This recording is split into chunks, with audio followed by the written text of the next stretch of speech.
And then there were three. Hello, I'm Lauren Markham, and this is the preliminary final week in the Farrer League.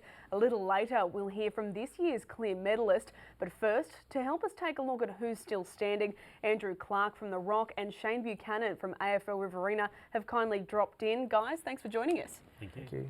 Now, Andrew, commiserations to the loss to the Jets last week, but you did go down fighting. Has it been hard to not think about what might have been, especially with the injuries?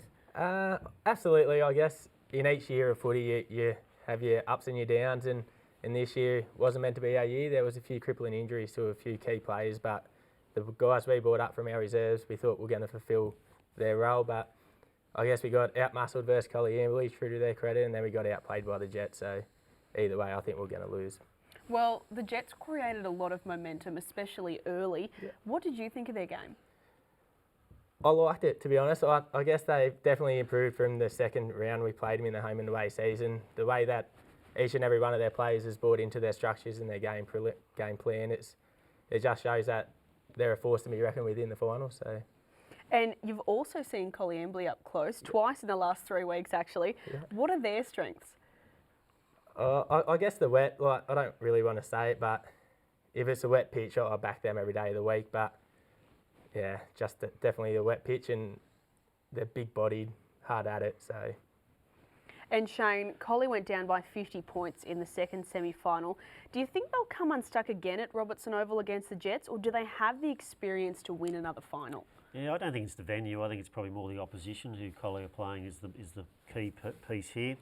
Look, the club has a number of experienced players, and they've recruited a number of experienced players as well. Where you compare that to the Jets, who perhaps are a little bit less experienced than what Collie are, I suppose. But the pressure's on Collie to win. They're expected to win. And that's reflective on their finishing position on the ladder. And, I think, on form they perhaps should. And Andrew, is Mitch Hadrill the man to stop if you want to stop the Jets, or is it a little bit more complicated than just that? It's a little bit more complicated. Obviously, he's like an integral part, but I think just their outside runners and their ball movement is definitely their key attributes. And now, Shane, we haven't seen too many teams make the grand final from outside the top three, let alone win one, but the Jets are creating a bit of excitement, aren't they? Oh, they are. There's no doubt about that. And I suppose what they've got is they've got nothing to lose, really. Expectation is not on the Jets. They finished, they weren't in the top three, so they can go out there and play the game on their own terms, I suppose, and anything from now on is a bonus, I suppose. So, look, they're playing with confidence. I suppose for the Jets to win, they just need someone to kick 4 or 5 goals this weekend. I just don't think kicking, 8 goals as they did last week is not going to be enough to beat Collie. So they need someone to stand up. And if they can find someone, I think they can win. But at this stage, I just can't see who that person may be. And now, you guys lost to the Blues twice this year, and as you said, both were in the wet.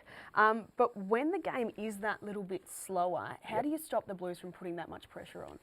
I guess they just got to get the ball out the back. Like, the Jets have got a few good runners in Sam Fisher and obviously Mitchell Hadrill and Little Belly and Maguire and all them boys. If they can just funnel it out to them and let the runners do it, then I dare say that Collie won't be allowed to catch them. Now, Shane, Nick Hull was a runaway winner of the league medal on Monday night. If he's on fire, are the Hawks unstoppable? Well, I don't know if they're unstoppable, but they're a major stride to winning the premiership.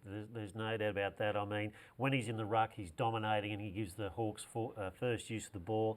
And then when he goes forward, he's a man mountain, and to match up on him, he's near 200 centimetres. It's very difficult for opposition teams to find someone to do that. So, look, he's a critical component of the team, and he's an outstanding player in the league, and that was reflective in the clear medal. And now Hully had big games both times against the Rock. Do you think he can lead the Hawks to a breakthrough win this year? I think he can. The teams are just going to have to be a little bit more vigilant of him and try to shut him down from the get-go. Guys, thanks for coming in, and we'll see you next time.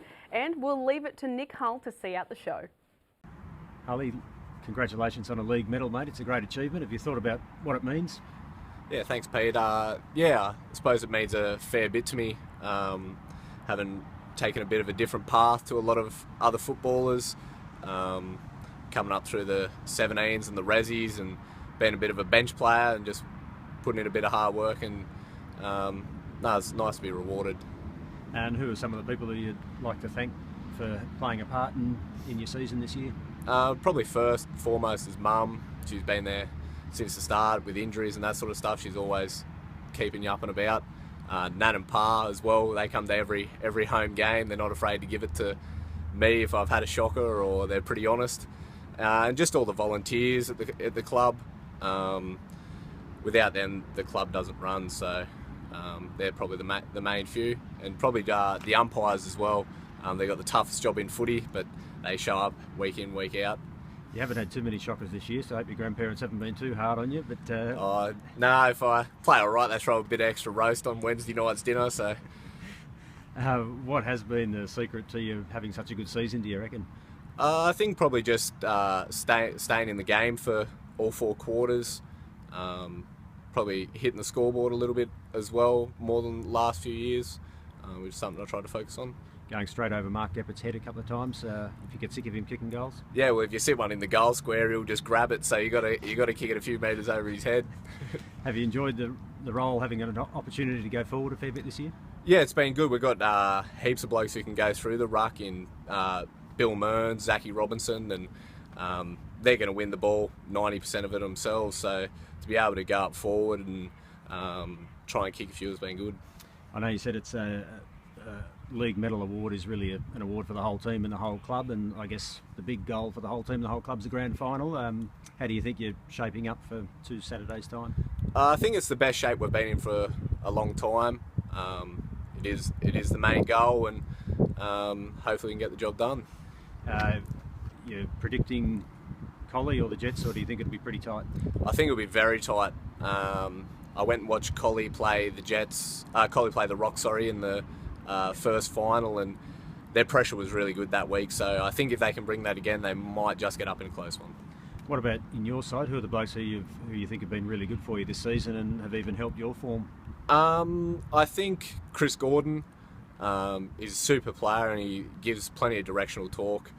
Gep as well, he probably doesn't get as much accolades as he probably should, but he's in there every week copping it. So one thing is you've got to wait to a good start against Collie here. I guess that's the secret on grand final day as well, is it, to get a flying start and to take your opportunities?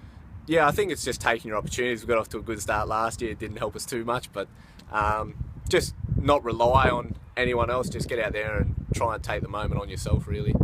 You mentioned your mum and your help through injuries. When you were 22 and having back surgery, mate, you probably didn't think that you might be in a position to win a league medal and be playing in a second grand final in 2 years, would you have? No, I didn't really think so. I was pretty upset when it happened, and I come back to Wagga then and to live with mum, and